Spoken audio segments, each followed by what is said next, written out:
جب نبی کہہ دینا جو بھی، اس میں پھر ہر شے آ جاتی ہے۔ انعام ہے علی کی خبر کا کہ جو بھی مانگو۔ نہیں پہنچ رہی بات، میں عرض کرنا چاہ رہا ہوں، انعام اس بات پر نہیں کہ علی کو لے آؤ،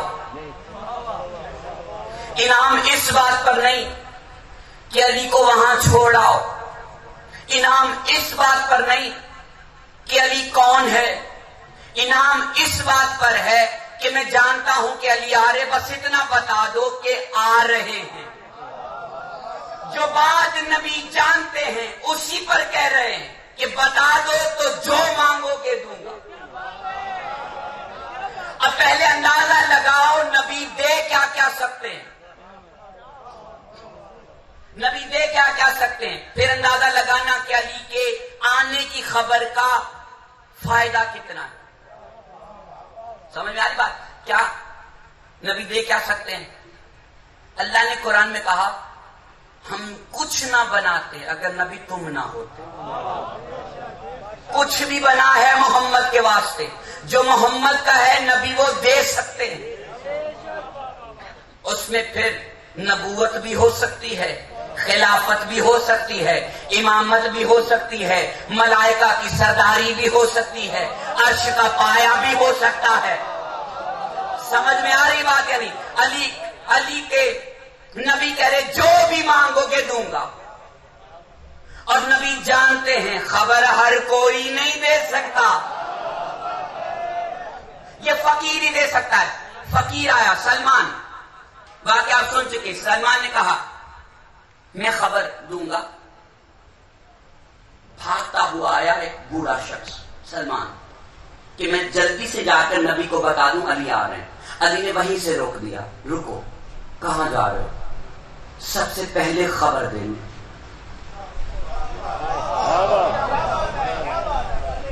وہاں پہ اور بھی ہے نا جو انتظار میں ہے۔ جب علی نے سلمان کو روک دیا تو کوئی اور کیوں نہیں خبر دینے گیا؟ اب میں یہاں پہ جملہ کہنا چاہ رہا ہوں، صفات مظہر خدا علی ہے۔ علی نے روکا سلمان کو، سلمان رکو، کہاں جا رہے ہو؟ میں خبر دینے۔ کہا میری ایک بات سنتے جاؤ۔ کہا آقا مجھ سے پہلے کوئی نہ چلا جائے۔ علی نے کہا تیرے علاوہ مجھے ابھی کوئی دیکھ ہی نہیں سکتا، تیرے علاوہ ابھی مجھے کوئی دیکھ ہی نہیں سکتا۔ سلمان رکے، کہا سلمان مانگنے کیا جا رہے ہو؟ کہا نہیں جانتا۔ اولاد مانگو گے؟ نہیں۔ رزق مل رہا ہے، مرتبے مل گئے ہیں، مانگو گے کیا؟ آقا نہیں جانتا، آپ ہی بتا دیجئے۔ سلمان اسے کہتے ہیں جسے مانگنے کا بھی سلیقہ نہیں آتا، وہ بھی علی سکھاتے ہیں کہ مانگنا ہے تو کیا مانگو۔ علی نے کہا نبی سے یہ کہنا کہ معراج میں 70,000 راز کی باتیں ہوئی، اس میں کچھ باتیں صحابہ کو بتانے والی تھی اور کچھ باتیں چھپانے والی تھی۔ نبی سے کہہ دینا جو چھپانے والی ہیں وہ بتا دیجئے۔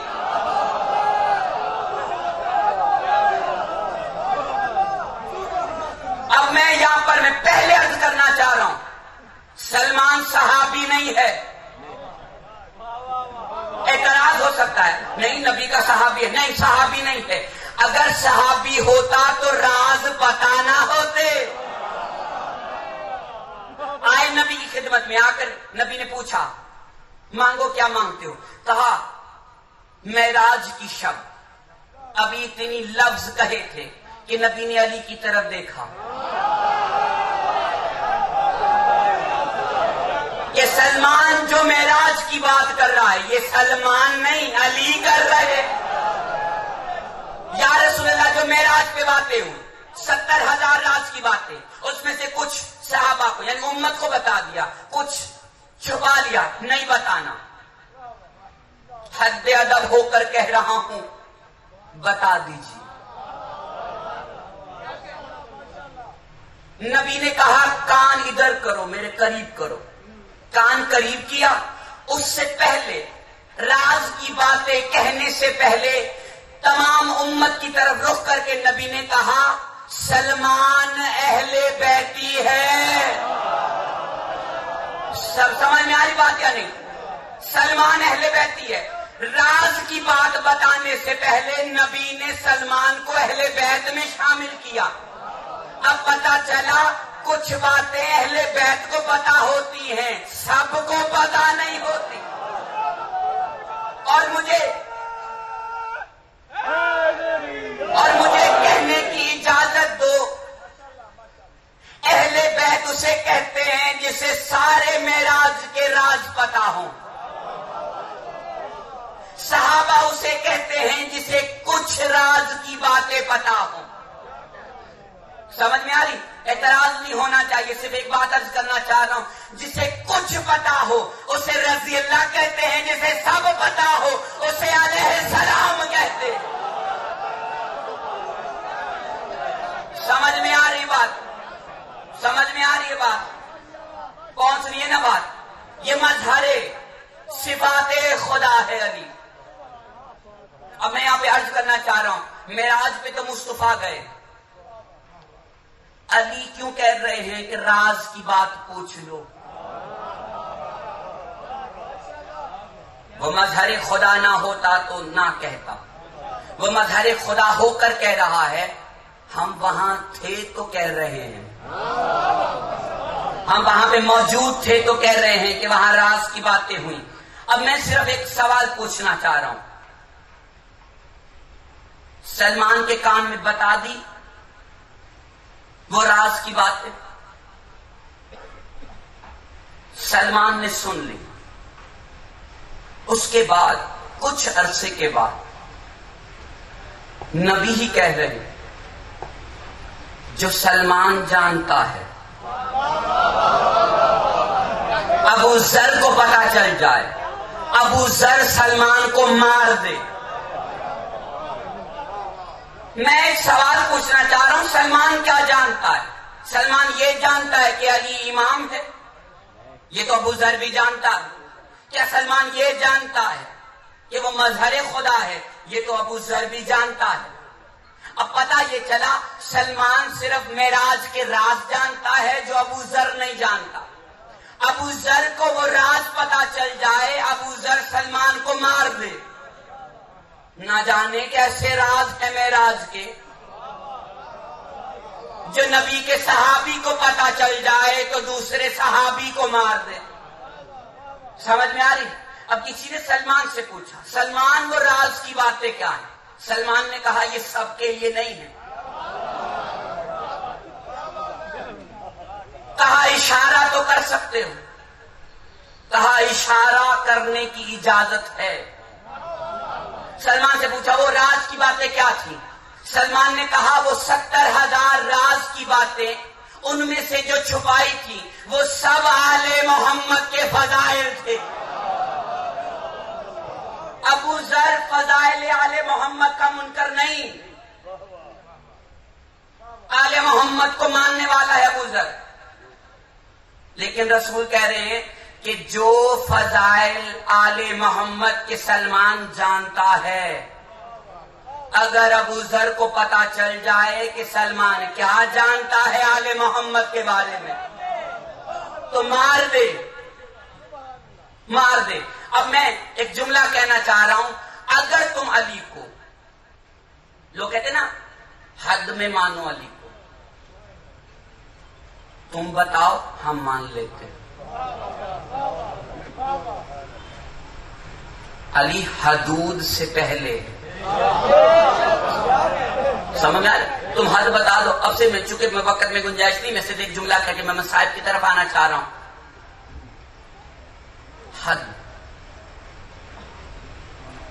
جب کبھی تمہیں لگے کہ جو تم علی کے بارے میں جانتے اور کوئی تمہیں کہے اگر میرے بس میں ہو تو میں تمہیں مار دوں، ایسے جملے سننے کو ملتے ہیں.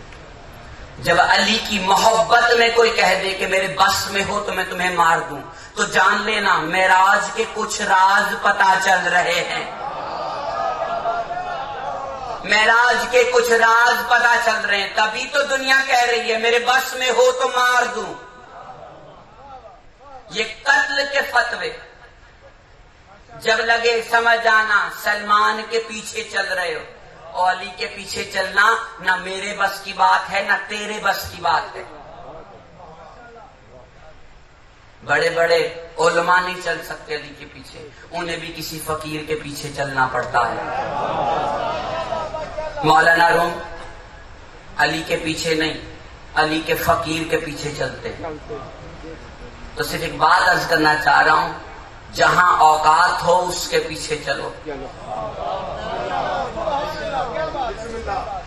صرف ایک مثال دینا چاہ رہا ہوں، موسیٰ کی قوم کی اوقات ہے کہ موسیٰ کے پیچھے چلے، اللہ کے پیچھے نہ چلے۔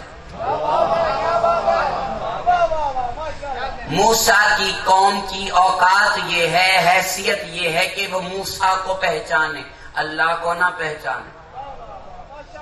بڑھو گے تو مر جاؤ گے۔ سمجھ میں آ رہی بات نہیں؟ ایک مرتبہ مل کر صلوات پڑھ لیجیے بابا سے۔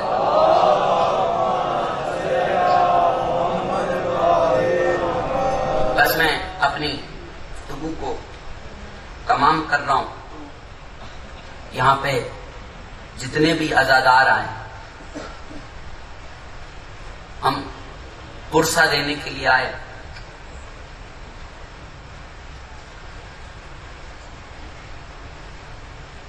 لفظ دل پہ لگے تو رونے میں شرم نہ کیجیے گا، صرف ایک جملہ سننا،